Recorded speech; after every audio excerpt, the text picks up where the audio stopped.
Halo teman-teman, sekarang saya sudah nyampai di rumah Ki Hastanta dan bertemu dengan tim-tim jelajah mistik. Ingin mengobrol tentang ya seperti ilmu-ilmu pengetahuan dari Ki Hastanta dengan teman-teman yang lain. Mumpung sekarang kami ngumpul bareng bersama tim-tim jelajah mistik, ingin ngobrol-ngobrol santai. Halo. Halo teman-teman. Halo teman-teman. Apa kabar Ki? Baik, sip. Gimana? Nah, ini mumpung kita kurang lengkap ya sebenarnya ya, karena tidak direncanakan. Mumpung ada waktu santai sekarang, kita ingin sedikit lah mendengar pencerahan dari Ki Hastanta tentang ilmu keilmuan lah yang kita tidak ketahui lah. Bagaimana teman-teman yang lain? Sip. Tentang apa? Ya betul TV. Misalnya tentang ilmu pencerahan atau Ya seperti ilmu supranatural. Kami ingin tahu lah lebih dalam Ki. Oh ya benar ya, kita tidak pernah buat konten tentang itu ya. Padahal di deskripsi kita di situ ada kita tuliskan pembahasan tentang spiritual dan supranatural ya. Nah, Ya, mungkin betul. momen yang bagus lah ya. Iya. Kita buatkan itu. Mulai dari mana ya? Jadi gini, harus digaris ini ya. Saya ingin pengertiannya dulu ya. Spiritual itu apa, agama itu apa, supranatural itu apa ya. Ini pengertian yang saya buat sendiri ya, pakai bahasa saya sendiri ya. Mungkin enggak nengok dari kawan yang lain atau apa, dari hasil serapan rasa saya ya selama saya menjalani itu. Jadi kalau agama itu adalah suatu itu ya, komunitas mempunyai aturan-aturan yang sudah baku ya. Misalnya ada surga, ada neraka, ada gelap, ada terang kan ya. Dan gitu ya, ada baik, ada buruk, kan ada jahat. Nah, jadi kalau spiritual itu adalah perjalanan ya, perjalanan diri seseorang untuk menuju sesuatu yang kekuatannya lebih agung ya. Jadi perjalanan spiritual itu ada yang tarikan dari dalam, ada yang memang sebuah kesadaran setelah dia melakukan ritual keagamaan merasa kosong hampa, maka dia melakukan perjalanan sendiri untuk mencari mencari sesuatu apalah ya dari yang dia butuhkan untuk membuktikan bahwa Tuhan itu ada ya. Jadi agama dan spiritual itu sebenarnya nggak bisa dipisahkan. Agama tanpa spiritual ya ini hampa ya, tanpa roh ya. Nah, ibarat hanya sebuah ritual sebuah kebiasaan akhirnya menjadi sebuah budaya tanpa ada nilai-nilai ketuhanan itu sendiri kan. Nah, kalau supranatural itu adalah hasil anak turunnya spiritual ya, karena supra itu udah melebihi dari yang alami ya, yang wajar. Nah berarti kayak penarikan itu kan hal yang tidak wajar ya, kok bisa dari gaib diwujudkan. Nah itu yang disebut kalau supranatural kan.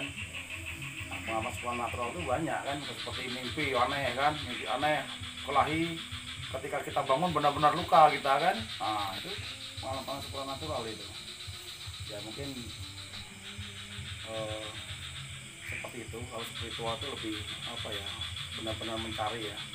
Jadi orang penyelam, orang penghayat spiritual itu memang harus harus pertama memahami dulu kan ya, merasakan, melakukan dan membuktikan. Jadi sampai dapat ngehnya hati ya, benar-benar menjadi iman ya, nikmatnya iman. Jadi nggak tergoyahkan, nggak mudah terombang-ambing oleh dunia konsep ya. Dunia konsep itu sampai kapanpun nggak ribut, merasa paling benarnya sendiri gitu ya. Kan bagi orang yang pendalam spiritual dia hitam putih terang gelap itu menjadi satu kesatuan. Jadi untuk mencapai pencerahan itu memang melewati berbagai kesalahan, berbagai ketersesatan, keterbelokan. Jadi sudah menjadi satu kesatuan yang utuh gitu. Nah. Jadi tidak membedakan oh harus ini halal, ini haram. Dia mengalami sendiri ya, karena memang spiritual harus mengalami sendiri. Ya seperti itulah yang kalau Ini saya ada pertanyaan Ki.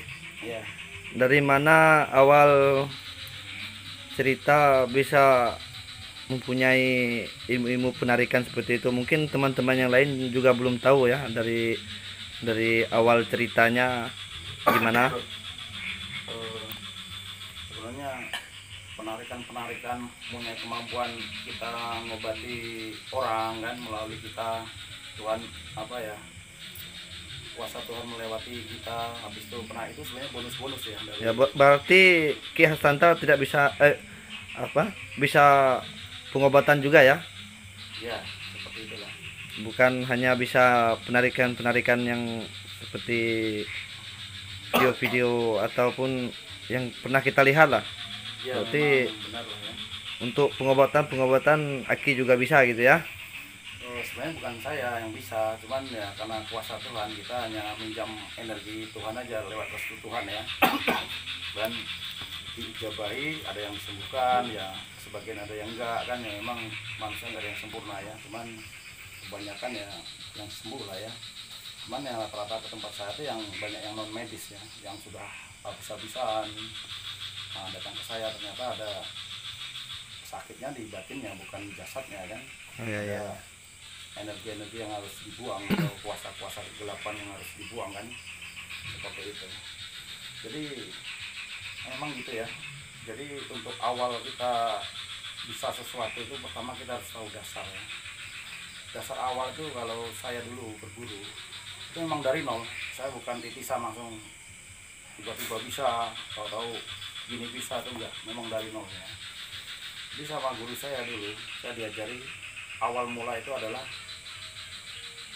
keterpusatan tadi ya, atau meditasi. Meditasi itu sebenarnya keterpusatan apa, larinya ke khusyuk ya. Masalah khusyuk apa? Masalah pikiran dan rasa hati kita. Jadi bagaimana kita mampu untuk meninggalkan ini ya, pikiran duniawi ya, ketika kita hening ingin berkomunikasi atau satu frekuensi dengan keagungan Tuhan ya, atau frekuensi energi ilahi ya. Jadi itu banyak metodenya. Kalau saya dulu satu titik di dinding dibuat titik, mandangi, wah diajari guru, wah masa guru cuma ini aja? Iya, itu belajar sampai 1 bulan. Akhirnya benar, ketika kita mandang satu titik itu bisa hilang semua. Jadi semua yang ada di sekeliling kita bisa hilang hanya satu titik itu. Habis itu mandangi ujung lilin. Nah, ujung lilin itu benar tuh, sampai batangnya hilang, semua pun gelap, hanya titik ujung lilin itu aja yang kayak benangnya aja yang nampak itu. Habis itu mandang di cermin kan. Nah ternyata saya nggak terlalu banyak tanya karena guru saya pun nggak jelaskan untuk apa itu. Ternyata benar itu untuk melatih kita keterpusatan, karena ketika orang ibadah ya itu sulit sekali pikiran meninggalkan keduniawian. Nah jadi bagaimana kita akan mencapai suatu frekuensi yang lebih tinggi, sedangkan pikiran ini terus mutar ya tentang duniawi aja ya, nggak pernah kita hilangkan gitu. Ya, oke, saya ingin bertanya aja ya. Arti dari meditasi saya pun tidak tahu juga apa dah dijawab arti dari meditasi tadi kan. Oke. Kita aja kan. Iya. Oh jadi meditasi itu atau bahasa lainnya adalah keterpusatan ya. Meditasi itu bisa dibilang semedi, bisa tafakur, bisa bergumul, bisa intinya kita menegur batin kita bahwa kita ini ada lahir dan batin ya. Makanya itu satu paket ya. Dan selama ini kan mungkin orang terlena duniawi hanya lahiriah aja. Ketika sakit ya ke dokter itu, ternyata ada penyakit tertentu yang nggak bisa disembuhkan oleh obat-obatan medis kan. Nah itulah ada pengobatan alternatif ya, mungkin ke kiai, di ruqyah, ada yang kayak saya, mungkin ke saya yang tahu di dalamnya ternyata ada unsur-unsur negatif yang memang harus dibersihkan kan gitu, atau memang harus diruqyah kan gitu. Jadi meditasi ini adalah hening ya, kita membiasakan diri untuk apa ya, menegur batin kita ya. Jadi batin ini kan sama aja dunia akhirat tuh ya. Dunia akhirat kita untuk menghubungkan kita kepada Tuhan. Jadi diharapkan meditasi tadi keterpusatan itu kita terpusat untuk mencari kesejatian diri kita. Jadi dari meditasi sebenarnya olah rasa maupun olah pikir kita gitu. Jadi ketika kalau saya pertama latihan, karena saya dasar-dasarnya sudah, itu dulu belajar mengamati nafas kan ya. Nafas dulu, habis itu mengamati satu titik di Atna Cakra nih ya, kata orang tempat bisa melihat yang kayak ya mata ketiga kan. Itu hanya sebuah teknis ya. Mau apapun kadang terpusat ke hati kita kan, atau ke cakra jantung kita, banyak ya. Itu meditasi itu banyak ragamnya, intinya mana yang cocok lah. Jadi intinya, dan masalah sikap tuh mana yang cocok, intinya kita nyaman, kita berhubungan dengan Tuhan. Intinya tuh meditasi sebenarnya sarana untuk komunikasi kita dengan Tuhan kita gitu. Dan ada lagi, meditasi bukan hanya duduk, dalam kehidupan kita pun kita harus punya sikap meditasi atau meditatif ya. Karena keterpusatan tadi ya, kalau kerja ya kita terpusat kerja kan. Nah kalau kita ini apa, jadi sudah terbiasa kita terpusat atau fokus dengan apa yang akan kita lakukan gitu. Nah itu hasilnya sampai ke situ ya. Jadi bukan hanya duduk diam, tapi dalam kehidupan tuh sikap-sikap meditasi itu harus kita terapkan juga gitu kan. Saya punya pertanyaan lagi, Ki. Awal punya keinginan bisa seperti ini dari mana, Ki? Apa dorongan dari diri sendiri apa orang lain? Kalau saya jujur, tarikan dari dalam ya. Saya dari SD dulu tuh udah senang dunia Hal-hal gaib lah intinya. SD saja saya sudah ikut namanya silat jiwa, namanya ilmu setrum ya waktu itu. Jadi kita di setrum, bergetar, tahu-tahu wah silat-silat gaib ya, mau apa silat Bruce Lee ya. Dulu masih sedang seperti itu ya, sempat dulu dimarah juga kan. Cuman memang tarikan dari dalam, pengen mencari pencarian sampai hampir gila lah ya. Berganti guru sana sini ya itu kan. Jadi dari perjalanan itu banyak yang saya cerap lah. Mulai dari saya senang ilmu kejadukan, mulai kebal, sampai air keras ini, ternyata kok ada yang hampa gitu, nggak tentram gitu. Memang ya, kok saya mudah emosi, biasa dengan kawan bercanda kita mudah emosi, mudah ini, karena ada sesuatu yang salah di ilmu itu kan. Akhirnya bercari lagi ke ilmu hakikat ya. Dia hanya kayak pengajian biasa, tapi ya nggak biasa ya. Dia tidak, guru saya tuh ya nggak mau dibilang guru, pembimbing lah. Tidak mau dibilang guru, dia dibilang saya tidak bisa membuat kamu sakti, tapi saya bisa mengarahkan kamu kepada ketentraman hati kan. Nah, saya ikuti dan ternyata benar, dibuang semua ilmu saya tentang yang aneh-aneh itu, saya ikhlas dan saya ikuti, ternyata memang benar. Ketika saya belajar di ini ya, agama saya nanti minta maaf ya masalah istilah, karena kita banyak keyakinan kan. Jadi syariat, tarekat, hakikat, makrifat kan ya, sampai kita menuju laduni ya. Jadi disitulah mulai saya benar-benar diajari bahwa kalau kita ngaji itu ada yang bilang itu aji, ada yang kaji siapa? Kaji diri, bukan kaji orang kan. Nah, jadi semua kejadian tuh harus kita balikkan ke diri kita, ya kan? Jangan kita terus lagi menunjuk 4 jari ke diri kita. Jadi kalau ketika semua itu kita kembalikan kepada diri kita sendiri, maka jiwa kita kan dijadikan objek untuk memperbaiki diri itu, untuk mencapai keselamatan nanti kan. Jadi kan dari itu nggak terkuras untuk sibuk liatin orang ya. Nah itu kan, ini kan Berarti inti kepada ilmu hakikat tadi ilmu introspeksi diri lah itu ya, Ki ya. Nah benar. Berarti ilmu kasih lah yang apa yang meliputi hakikat tadi. Benar. Jadi ketika sudah kaji diri, kaji rasa, jujur pada diri sendiri, waktu di hadapan Tuhan ya, di situ saya banyak menjerat nilai-nilai kan. Jadi akhirnya ketika ada masalah, kita tidak biasa numbalkan orang, menyalahkan orang. Cukup kita introspeksi saja. Ingat ya, kita masuk dalam hukum kausalitas, hukum sebab akibat, hukum tabur tuai, hukum aksi reaksi, hukum karma, ya kan banyak istilah ya. Jadi kita tidak bisa mampu menentang itu. Yang berbuat baik akan mendapat kebaikan, yang jahat akan jahat, meskipun dalam bentuk yang lain ya. Kadang terakumulasi dulu kan, baru panen kan gitu. Nah, seperti itu. Tidak harus kita mencuri suatu saat akan dicuri, ya nggak harus seperti itu kan. Berarti ibarat kata pepatah, siapa yang menabur dia menuai lah ya. Benar. Siapa yang berbuat kebaikan dia menerima kebaikan. Benar. Nah, jadi kalau kita memahami hal ini, jadi pada hakikatnya Tuhan itu tidak pernah menzolimi hambanya, tapi diri kita yang menzolimi diri kita sendiri ya. Kita tidak pernah tahu dari lahir sampai sekarang apa yang kita serap, dosa apa, baik yang sengaja maupun tidak sengaja. Tiba-tiba banyak masalah, aduh Tuhan apa salah saya, kita nggak terlalu banyak tanya, karena alam semesta itu tidak akan pernah salah. Hukum sunatullah Tuhan itu kan, Ya betul ya. ketetapan Tuhan tidak pernah salah nyasar kan. Kita udah merasa baik, tahu-tahu cobaan terus kan. Nah itu karena kita masuk hukum tadi, ya udah banyak introspeksi saja. Makanya kadang kalau saya sakit, ya saya mungkin ini kesempatan saya harus banyak ini ya, mengingat Tuhan. Atau kesandung batu aja, itu sudah menjadi introspeksi gitu. Nah. Jadi apapun kita balikkan ke diri, jadi enak gitu. Nah. Jadi sebenarnya untuk mencapai Tuhan tuh, kalau bagi yang tahu penyelam itu sangat sederhana ya. Karena larinya tuh mencari kebahagiaan ya. Kebahagiaan itu apa ya, sudah fitrah atau bawaan dari lahir manusia. Cuman karena dulu waktu bayi kan, anak kecil lari-lari, suka cerita tanah beban ya. Lama-lama mulai ada beban, mulai terkontaminasi ya, terkontaminasi oleh materi hijab-hijab, akhirnya menjadi hal yang sangat susah kebahagiaan. Akhirnya larinya melulu ke materi, kebahagiaan eksternal keluar, padahal lupa dia fitrahnya. Nah, kebahagiaan itu sebenarnya nggak perlu mencari keluar ini itu. Kalau masalah kita cari duit, memang ya karena semenjak kita masih ada jasad ini atau kedagingan, memang itu sudah wajib lah kan.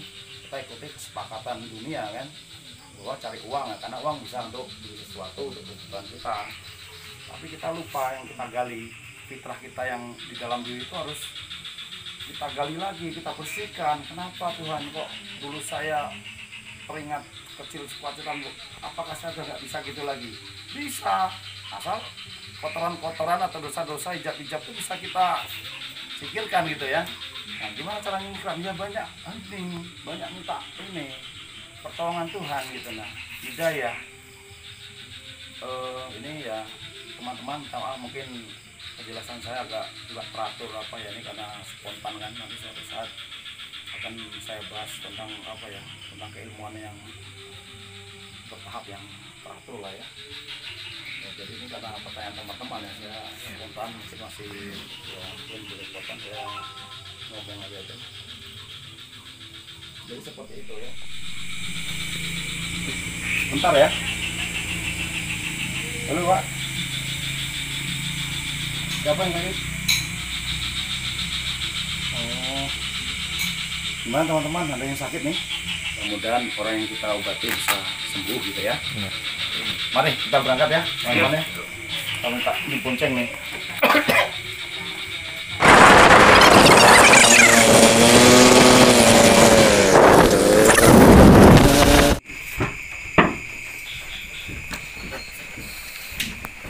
Mayat malam kenalinya.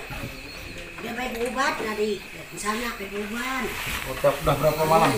Anak Pagi. Dini hari mayat malam. 5 malam nih. Ini malam ya. Kenangnya. Oh, ini lagi diam ya. Barusan diam tuh. Tadi setiap menjelang malam nangis ya. Hmm.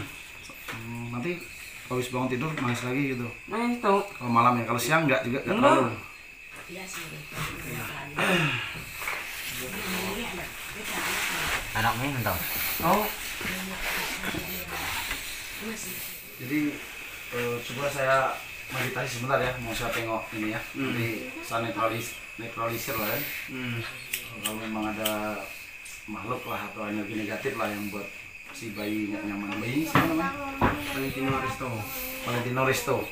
Calon pembalap dong. Oh, Valentino Rossi itu ya. Iya. Kasihan anak kamu lah kenangnya. Oke ya, saya ini sebentar ya.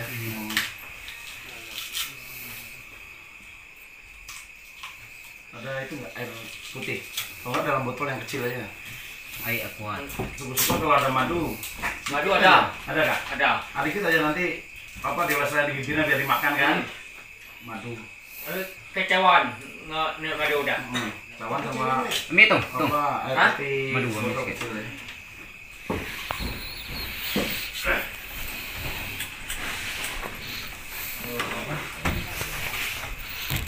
Sebenarnya saya udah merasakan ini ya, para negatif ada ini. Nanti bisa netralisir yang ada di rumah ini. Gimana Ki? Menurut Aki gimana? Ciri apa yang ada di sini? Yang jelas karena saya mungkin belum satu provinsi, yang jelas saya getaran negatifnya udah terasa lah ya. Tapi kalau untuk makhluknya saya belum ya. Makanya saya mau meditasi sebentar, sekalian mau blessing atau mau berkati doa ya. Nanti lewat madu ini sama air putih. Yang 5 hari kasihan ya. Valentino Rosa apa? Valentino Aristo. Arista. Valentino Arista. Jadi kalau Valentino Rosa gabungan antara artis dan pembalap ya. Iya. Ya, boleh boleh. Air putihnya?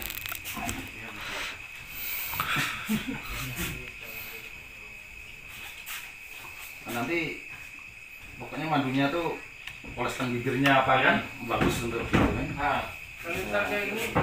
Ya tidipin. Bisa apa aja lah, mau kecil mau besar. Ya tidipin. Selesai tahu basah. Ah, ya nah. Nah itu bisa, nah itu aja kalau enggak.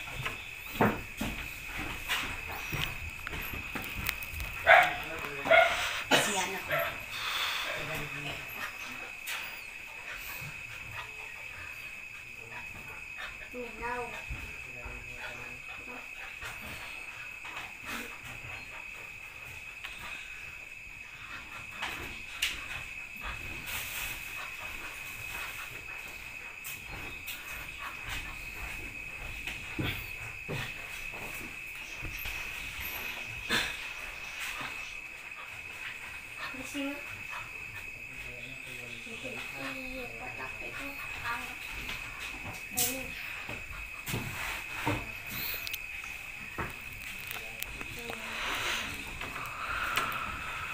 Oh, saya udah lihat. Memang mau saya netralisir dulu aja ya. Baru nanti saya baru blessing nih. Ntar dulu ya. Ini ada, saya lihat jenis laki-laki lah ya, jinnya tuh. Memang senang dengan anak ini kan. Kayaknya kalau saya lihat sih sebenarnya nggak jahat ya, senang gitu. Cuma kan anaknya nggak nyaman kena energinya tuh. Atau mungkin anaknya pun melihat juga kan, makanya bentuknya pun nggak ganteng-ganteng amat lah.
Ada garam 1 bungkus ya?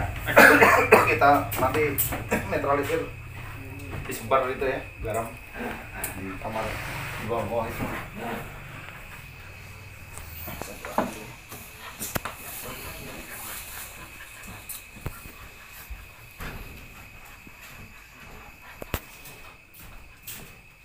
Nanti kalau bisa minta kirim di sobek ya.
Dong ini.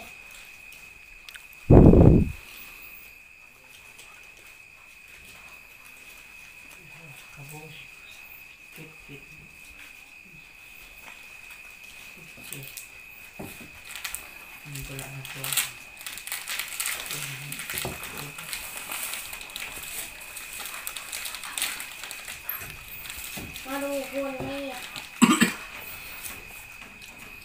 Kami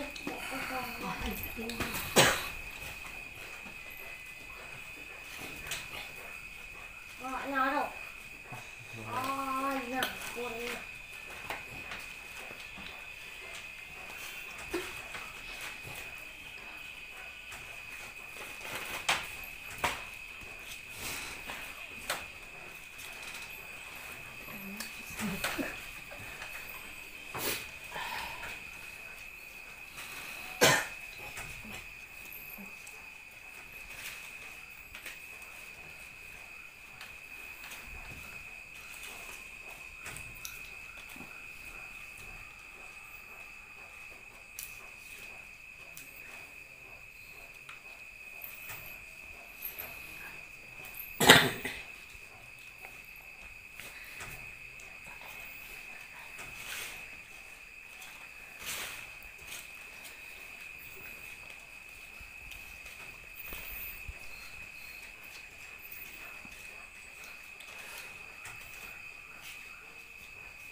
Mau kosong.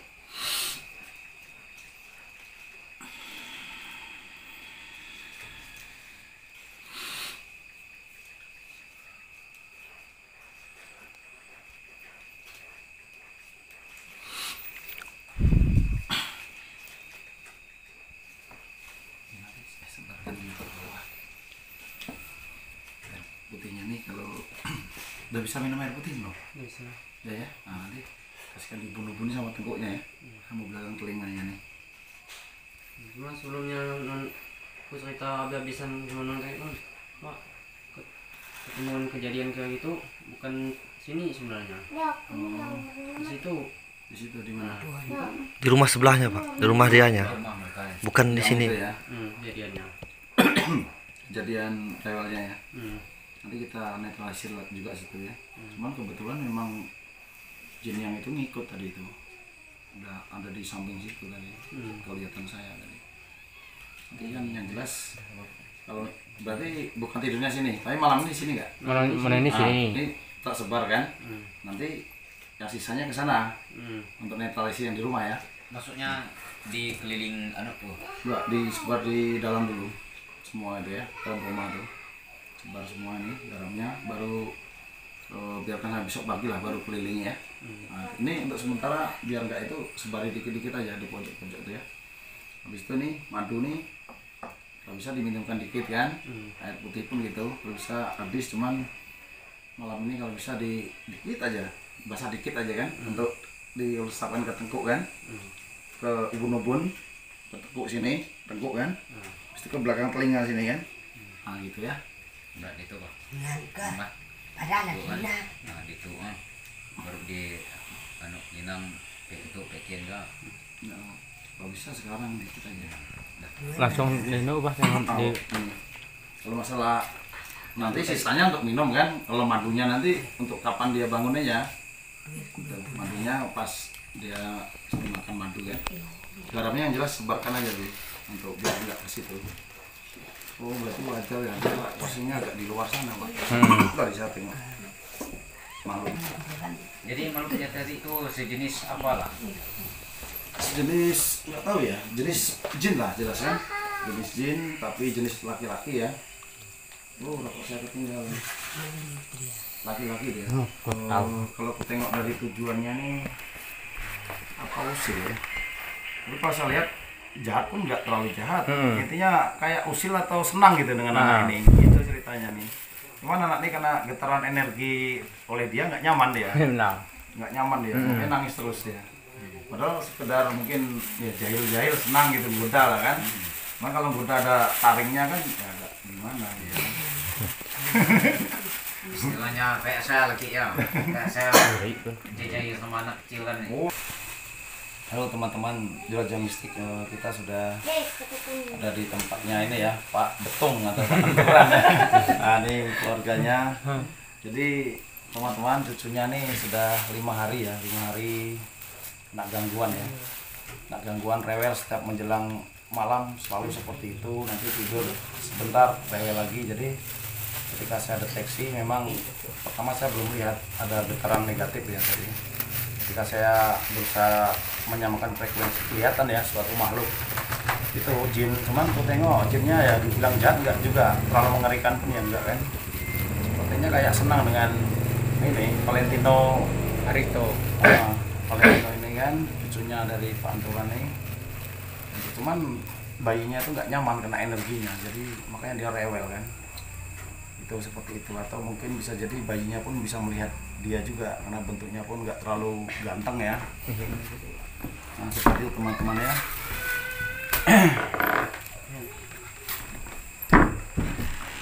Belah. Iya Paman. Bahannya. Aduh, gak usah repot-repot. Sudahlah. Sudah.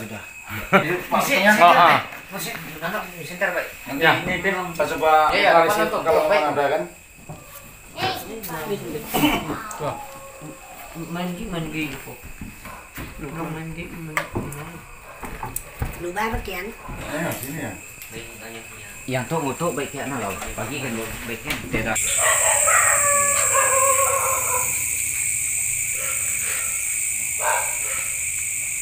Buka pintunya. Kayaknya ada sedikit sablon. Negatif pada getaran nggak bagus. Masuk ya.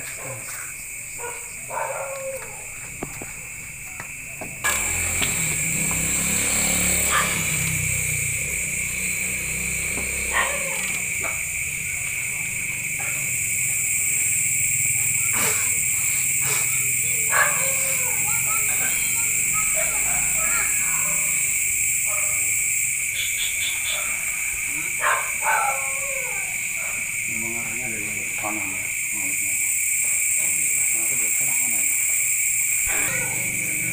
Nanti ini aja, hubung tidurnya nanti di mana? Sana aja. Nah, untuk sementara, besok baru disapu, nggak apa-apa kan? Sebar total aja ya. Nanti sisakan di bawah itu sebar juga. Nah gitu ya.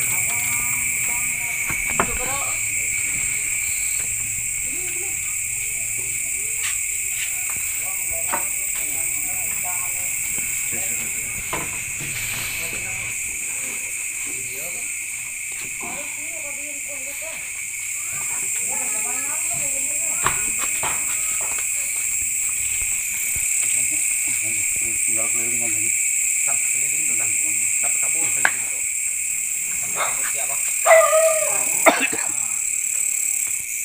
Jadi teman-teman ya, tadi sempat ketika saya netralisir memang ada ya sesuatu makhluk sempat benturan juga ya, ada kayak pantulan energi, saya usir ke belakangnya. Tapi memang lihat kondisi ini, parit yang ini memang kesenangannya, mau tempat lembab kayak ini.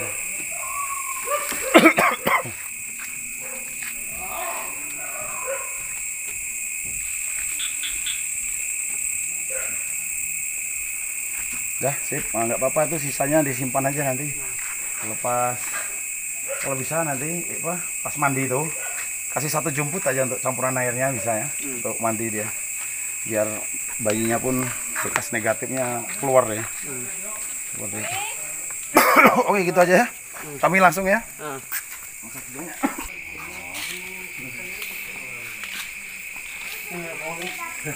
Nanti kalau ada apa-apa jangan sungkan nelpon ya. Iya. Takut ada yang terlewatkan dengan saya karena bayi udah tidur. Yang jelas Kira santai nangis kan. Pin teleponnya diangkat langsung jemput ya. Tapi lebih baik jemput ya langsung. yang jelas tadi air putihnya Romino habiskan kan, gimana caranya pelan-pelan kan, mandunya juga nanti ya langsung habiskan. Oke lah. Wah, malam benar kan. Dengan pun mau tidur.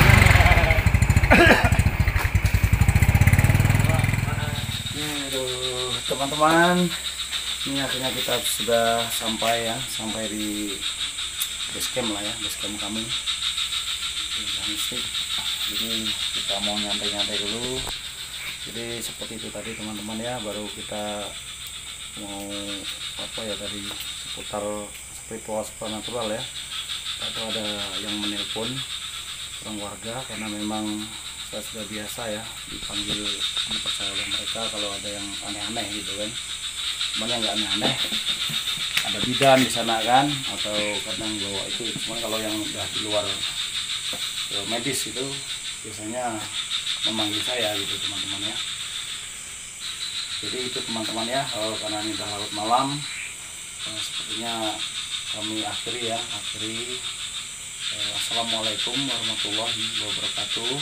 Salam sejahtera bagi kita semua.